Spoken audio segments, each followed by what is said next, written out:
Manchester United have hit a curious fork in the road. After parting ways with Ruben Amorim, the club brought back Michael Carrick as interim head coach, and he's delivered immediate results. 4 straight Premier League wins and a surge toward the top 4. But even with momentum building and fans calling for stability, United's hierarchy haven't rushed to hand him the permanent job. Why?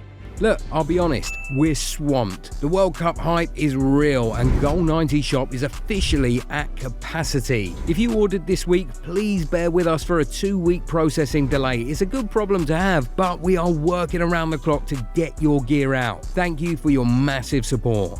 1. Momentum isn't proof. We've seen this movie before. When Ole Gunnar Solskjær took over in 2018, United went on a crazy run, winning 8 straight games and playing with freedom again. He got the job full-time before the season was even finished, but that run papered over deeper problems that only showed up later. That memory is exactly why Michael Carrick's current surge is being treated carefully. Yes, beating Manchester City, Arsenal, Fulham and Tottenham Hotspur in quick succession looks incredible on paper. It's lifted the mood instantly. The team looks sharper, more organised and way more comfortable than it did a month ago. But from the board's point of view, this is still just a few weeks of football. Those 4 matches don't tell you how Carrick handles a proper slump. They don't show what happens when injuries pile up, when players lose form, or when opponents start setting traps specifically for his system. Every manager looks good when confidence is high. The real test comes when it's not. There's also a realism check. United have been brutally efficient in these games, taking chances at a high rate and defending deep without much going wrong. That level of sharpness rarely lasts all season. At some point, results swing back, and the people upstairs want to see how Carrick reacts when that swing comes. This time, they're making sure the story holds up beyond the honeymoon. 2. United is surviving, not dictating. On the surface, the results look bulletproof. Big names beaten, momentum everywhere. But when you slow the tape down, the performances themselves tell a more complicated story. Take the Tottenham Hotspur game. United didn't take control and squeeze Spurs into submission.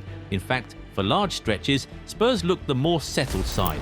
The match only swung when Cristian Romero completely lost his head and got sent off early in the second half. From that moment, the game changed shape. Space opened up, Spurs lost structure, and United were suddenly playing against 10 men for over an hour. That's not game control, that's circumstance doing a lot of heavy lifting. The same pattern shows up against elite opposition. The wins over Manchester City and Arsenal weren't about dictating tempo or pinning teams back. They were about surviving pressure and striking quickly in transition. United spent long spells without the ball, defended deep, and waited for moments to counter. It worked. Credit where it's due. But it's also a very fragile way to live over a full season. This is where the underlying numbers start to raise eyebrows inside the club. United's expected goals data during this run tells a familiar story. They're finishing chances at an unusually high rate, while opponents are missing chances they normally convert. In simple terms, United are scoring more than the quality of their chances suggests, and conceding fewer goals than the danger they're allowing. That gap between performance and outcome is often where luck hides, and that's not an insult to Michael Carrick, it's context. Carrick has clearly simplified things, tightened the structure, and made United harder to beat. But there's a difference between stabilizing a team in crisis and building a repeatable model that holds up across 38 matches, cup runs, injuries, and tactical adjustments from opponents. History says finishing streaks cool off, red cards stop coming, opponents stop missing sitters. When that regression hits, the board wants to know there's a deeper plan underneath the results. Right now, they see a team winning games, but not yet one that's truly in control of them. And at this club, that distinction is everything. 3. His record outside United raises real doubts. Strip away the Old Trafford familiarity, and this is where the hesitation really sharpens. Before stepping back into Manchester United, Michael Carrick's last full-time job was at Middlesbrough. He took over in late 2022, steadied the ship, and even earned praise for the way his team played. But over 3 seasons, the headline never changed. Borough stayed in the Championship. One playoff semi-final, followed by a gradual slide down the table, and by 2025, the club decided to pull the plug. That matters, not because promotion is easy, but because elite clubs look for proof of progress under pressure. Carrick's Middlesbrough teams were tidy on the ball, patient in build-up, and often aesthetically pleasing. But when games turned physical, chaotic, or high stakes, they struggled to impose themselves.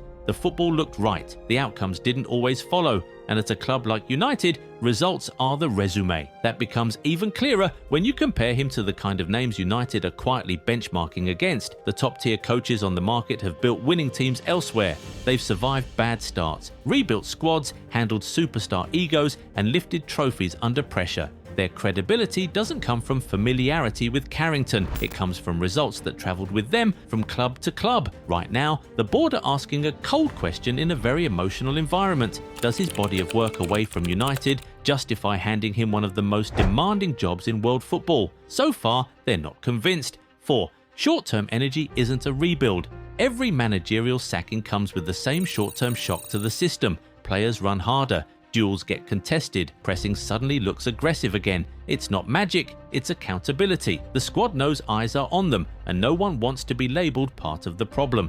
That's what people mean by the new manager bounce, and history shows it usually burns bright for a handful of games before reality creeps back in. But relief is not a long-term strategy. Once opponents stop pressing high and start sitting deep, once legs get heavy and confidence dips again, the real test arrives. Breaking down low blocks requires layered patterns, positional rotations, overloads, and rehearsed solutions. It's not about effort, it's about ideas, and this is where the board's caution kicks in. Carrick hasn't yet shown over a meaningful stretch that his teams can consistently unlock organised defences when the emotional edge disappears. Manchester United know this trap well. They've lived through cycles where intensity and simplicity bought time, only for the same structural problems to resurface months later. And after a decade of getting caught up in moments instead of methods, United are trying finally to separate momentum from a plan. 5.